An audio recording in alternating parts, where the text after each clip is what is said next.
أعوذ بالله من الشيطان الرجيم بسم الله الرحمن الرحيم شهر رمضان الذي أنزل فيه القرآن هدى للناس وبينات من الهدى والفرقان صدق الله العظيم. وقال النبي صلى الله عليه وسلم من صام رمضان إيمانا واحتسابا غفر له ما تقدم من ذنبه أو كما قال عليه الصلاة والسلام. الحمدللہ ثم الحمدللہ. آج ہمارے سبق کا دوسرا دن ہے، دوسرا عنوان ہے. دن تو تقریباً چوتھا پانچواں ہے، عنوان دوسرا ہے قرآن اور رمضان. قرآن اور رمضان کا مطلب یہ ہے کہ قرآن اور رمضان المبارک کا آپس میں کیا تعلق ہے.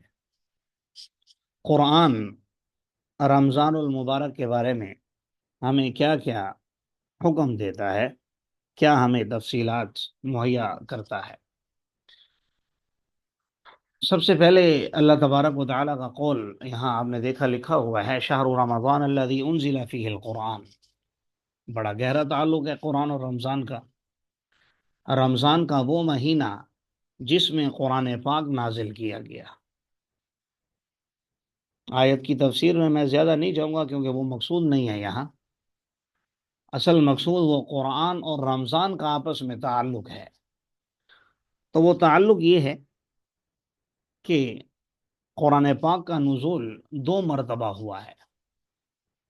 ایک مرتبہ لوح محفوظ سے آسمان دنیا پر وہ پورے کا پورا قرآن نازل ہوا ہے.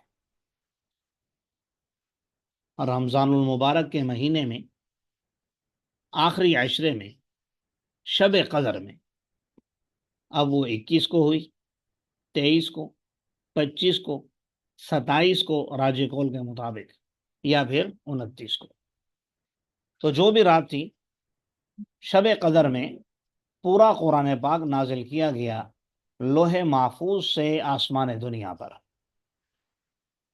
پھر دوسری مرتبہ آسمان دنیا سے رسول اللہ صلی اللہ علیہ وسلم کے قلب اطہر پر 23 سال کے عرصے میں آہستہ آہستہ کر کے، کبھی ایک آیت، کبھی 2 آیتیں، کبھی ایک سورت، کبھی جتنی ضرورت تھی اس کے مطابق واقعات اور نصائح، اور یہ سب کچھ نازل ہوتا رہا. 23 سال میں جا کر پھر الحمد سے والناس تک اس کی تکمیل ہوئی.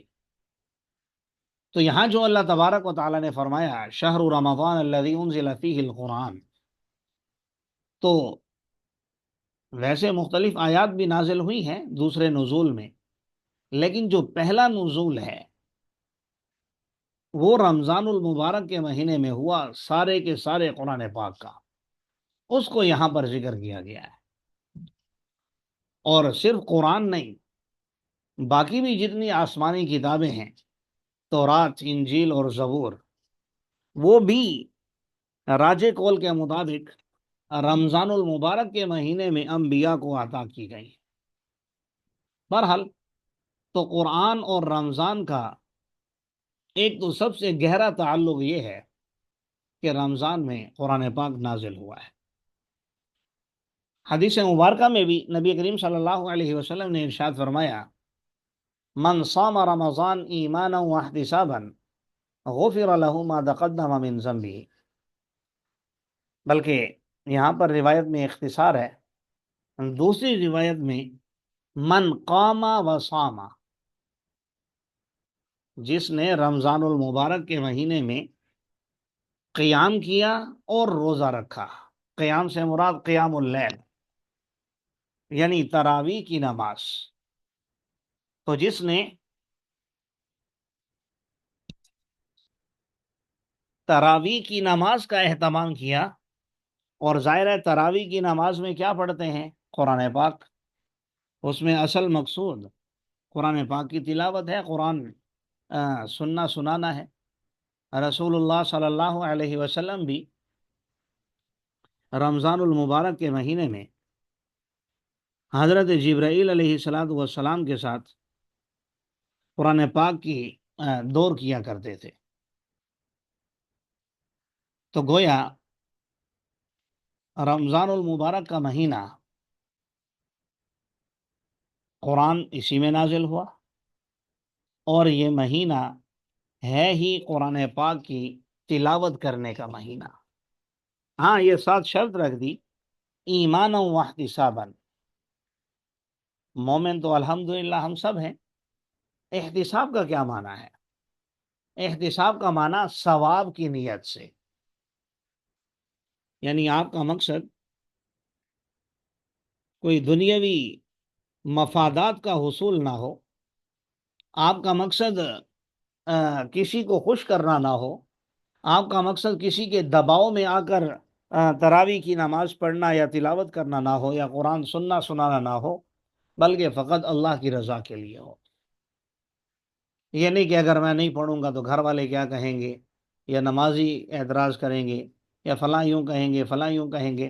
ان چکروں میں نہیں پڑھنا، بلکہ واحتسابا، اپنی نیت خالصتاً اللہ کی رضا کے لیے رکھنی ہے. اسی چیز کو احتساب کہتے ہیں. یعنی ایک عمل کے شروع میں آپ نے نیت کی کہ میں یہ اللہ کے لیے کروں گا، پھر اس نیت کو اس عمل کے اختتام تک سنبھال کر رکھنا، یہ ہے احتساب. تو رمضان میں روزے بھی رکھنے ہیں اور قیام بھی کرنا ہے، لیکن دونوں کاموں میں شرط ہے ایمان اور احتساب.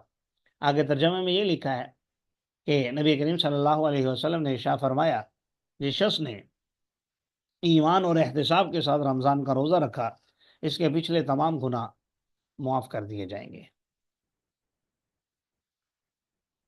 یہ چند عنوانات ہیں آپ حضرات کے سامنے، جن پر انشاءاللہ کوشش کروں گا کہ مختصر گفتگو کروں، لیکن سیر حاصل ہو، جس سے مجھے اور آپ کو عمل کے اعتبار سے فائدہ ہو.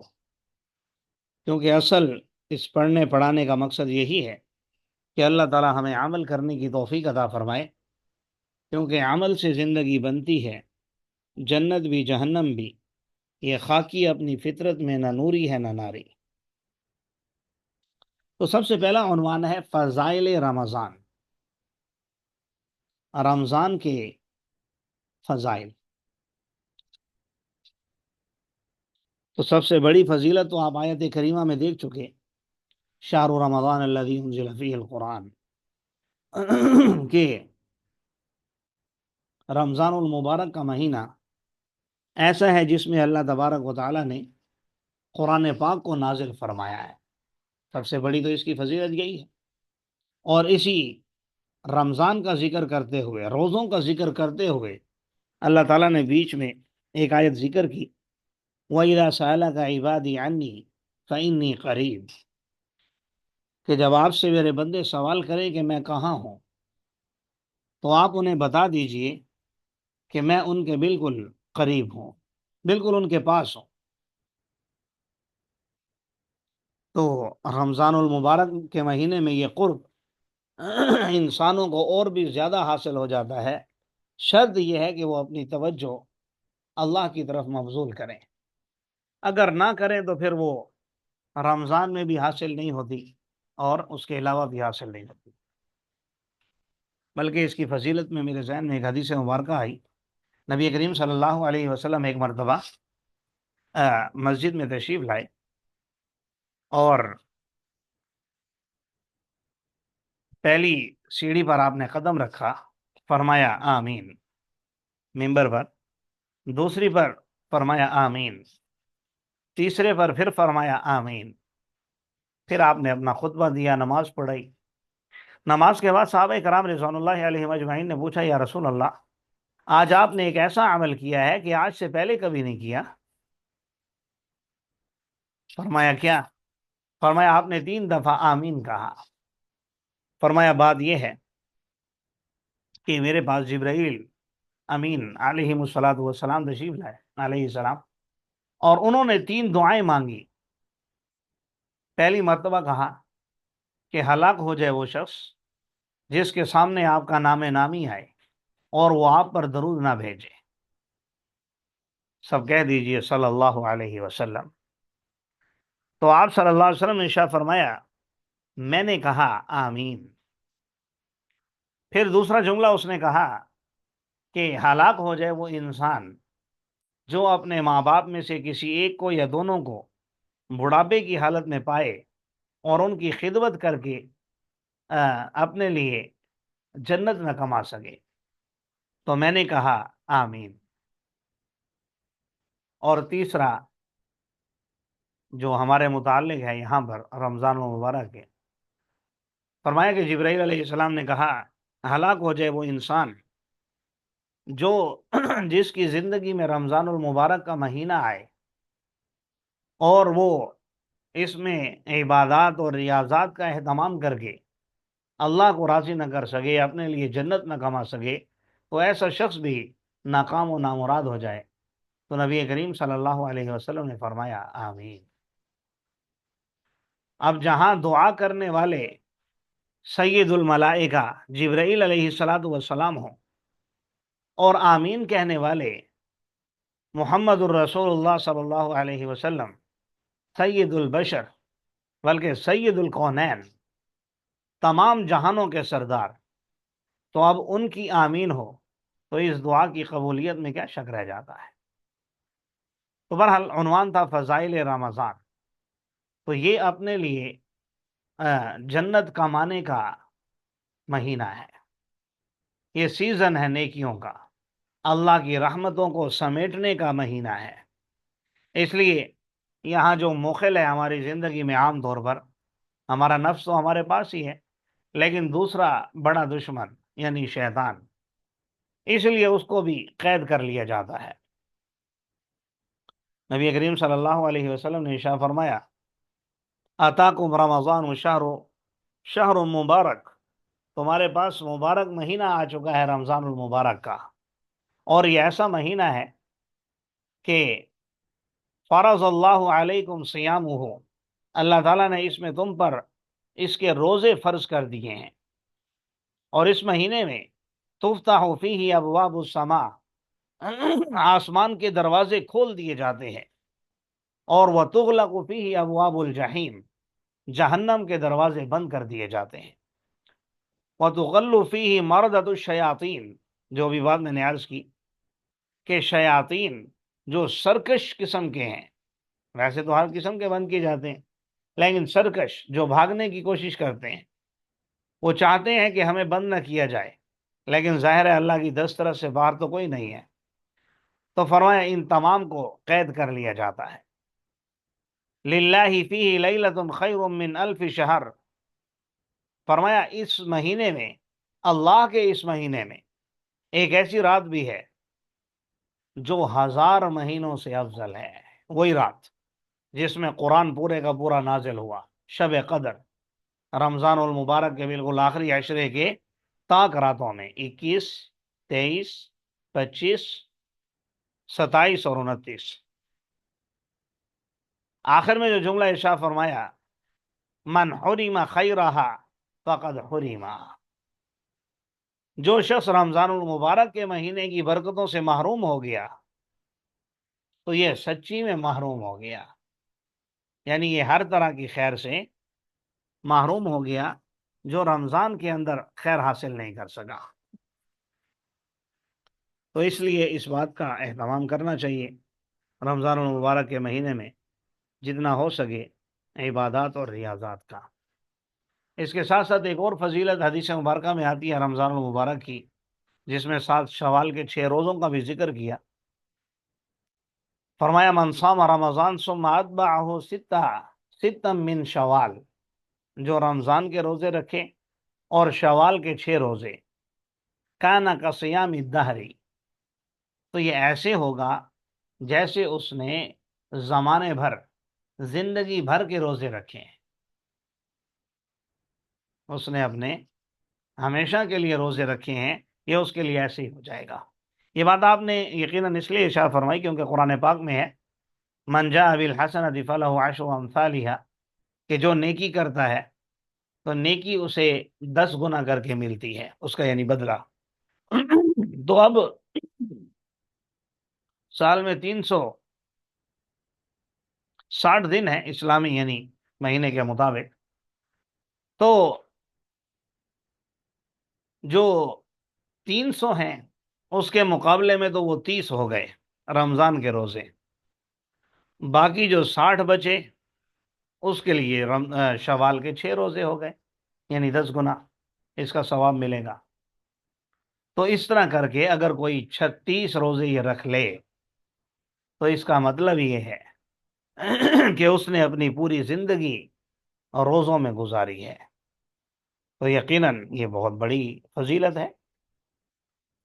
اسی طرح ایک اور حدیث مبارکہ میں آپ صلی اللہ علیہ وسلم نے ارشاد فرمایا، الصلوات الخمس والجمعۃ الى الجمعہ ورمضان الى رمضان مکفرات ما بینہن اذا اجتنب الکبائر۔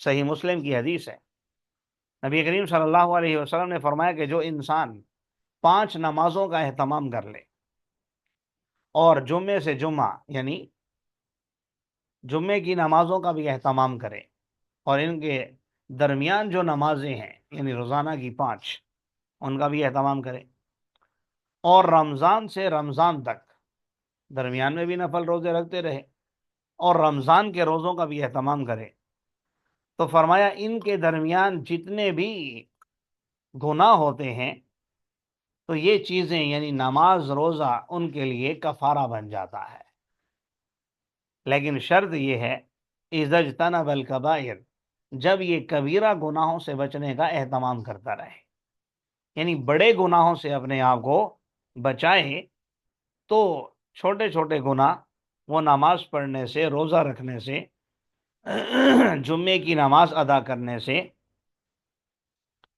معاف کر دیے جاتے ہیں۔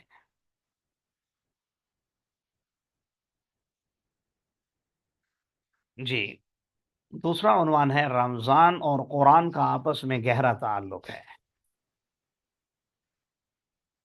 رمضان اور قرآن کا آپس میں گہرا تعلق ہے۔ وہ تعلق کیا ہے؟ وہ تعلق ایک تو میں نے پہلے بھی واضح کیا، چلیں وہ شاید باتوں کی ضمن میں آ جائے دوبارہ۔ سب سے پہلے تو آپ رمضان اور قرآن کے مشترکات کو دیکھیے کہ قرآن کے اندر جا بجا آپ دیکھتے ہیں کہ تقوی اختیار کرو۔ قرآن کا اصل مقصد انسان کے اندر خشیت الہی پیدا کرنا ہے، حتیٰ کہ جو انبیاء کے وارث ہیں علماء، ان کے لیے بھی جب اللہ تعالیٰ نے ذکر کیا ان کا تو انما یخشی اللہ من عبادہ العلماء، تو خشیت الہی کا ذکر ان کے لیے بھی کیا کہ اللہ کی نظر میں علماء کہلانے کے لائق وہی لوگ ہیں جو اپنے اندر خشیت الہی رکھتے ہوں، اللہ کا ڈر اور خوف رکھتے ہوں۔ تو اس لیے پورا قرآن بھرا ہوا ہے تقوی سے۔ لیکن میں گہرے تعلق کی بات کر رہا تھا، تو قرآن نے جب رمضان کا ذکر کیا، یا ایھا الذین آمنوا کتب علیکم الصیام کما کتب علی الذین من قبلکم، وہاں بھی کہا لعلکم تتقون کہ اے ایمان والو، تم پر روزے فرض کیے گئے ہیں جیسا کہ تم سے پہلی امتوں پر فرض کیے گئے تھے، اور کیوں فرض کیے گئے؟ لعلکم تتقون، تاکہ تم متقی پرہیزگار بن جاؤ، اللہ والے بن جاؤ۔ تو ایک تو دونوں کا مقصد اشتراک، قرآن پڑھنے کا مقصد بھی تقوی حاصل کرنا، ھدی للمتقین شروع میں کہا، الف لام میم ذالک الکتاب لا ریب فیہ ھدی للمتقین، کہ قرآن ہدایت ہے متقی لوگوں کے لیے۔ تو روزہ رکھنے کا مقصد بھی کیا ہے؟ متقی بنانا۔ تو پہلا ان کا اشتراک یہ ہوا۔ دوسرا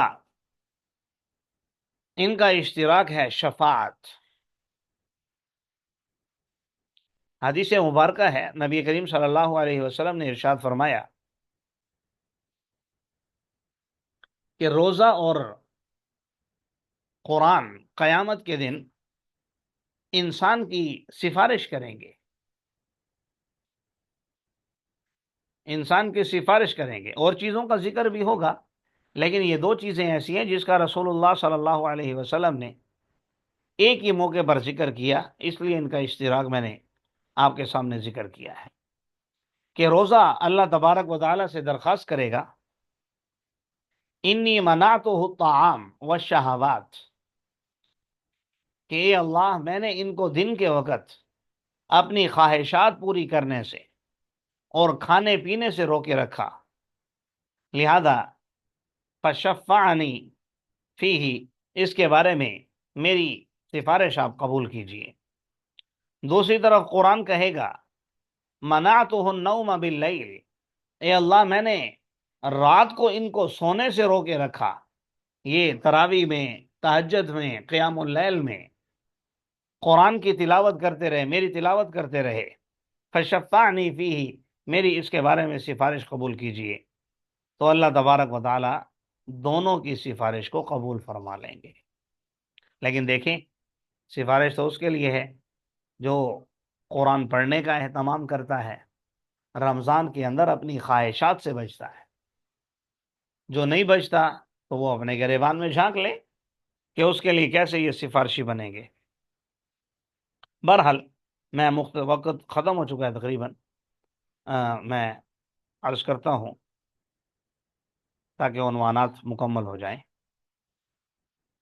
تیسرا اشتراک ہے قرب الہی۔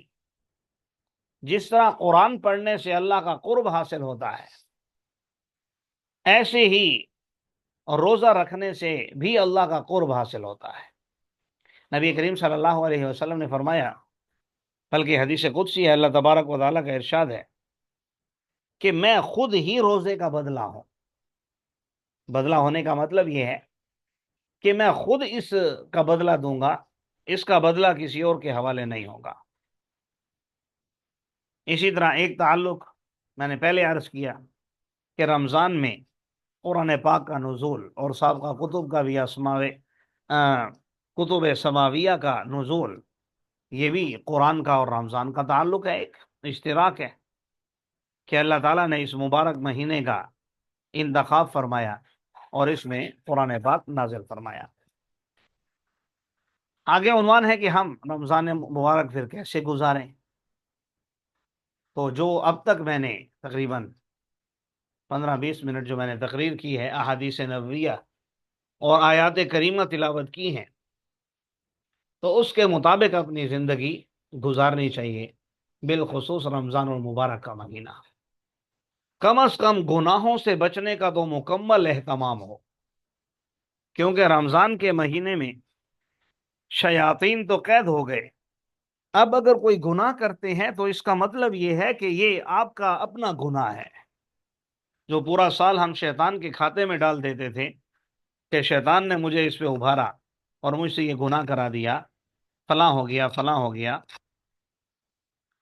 تو اس کا مطلب یہ ہے کہ وہ اس نے نہیں کروایا، یہ آپ نے خود کیا ہے۔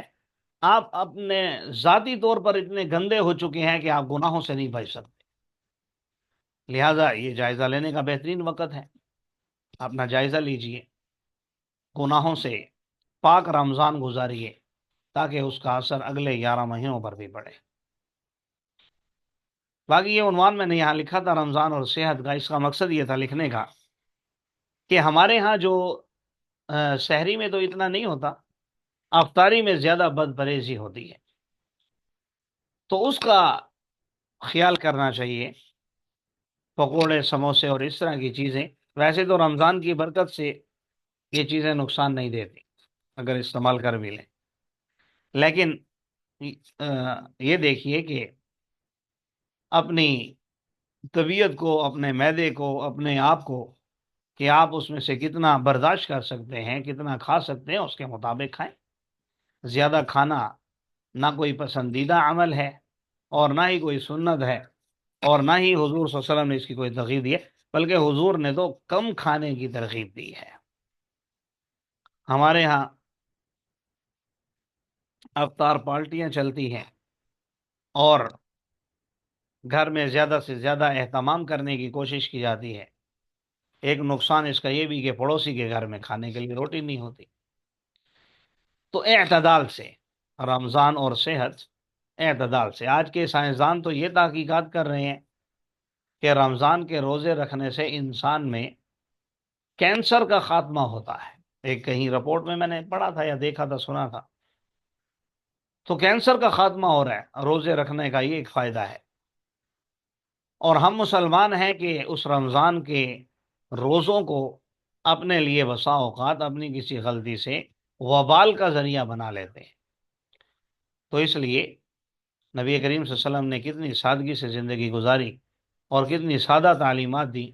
فرمایا کہ روزہ افطار کرنا ہو تو کھجور سے کیجیے، اگر کھجور نہیں ہے تو پھر فرمایا پانی ہی اطیب، یہ بھی سب سے عمدہ چیز ہے، پاکیزہ چیز ہے، یعنی پھر آپ پانی پی لیں بس۔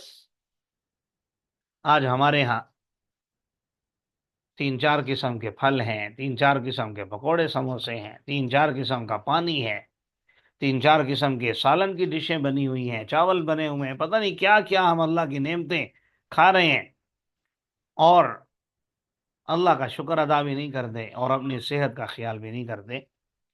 تو بہرحال ہر چیز کا خیال کرنا چاہیے اور میانہ روی سے چلنا چاہیے۔ اللہ تعالی ہمیں ان باتوں پر عمل کرنے کی توفیق عطا فرمائے۔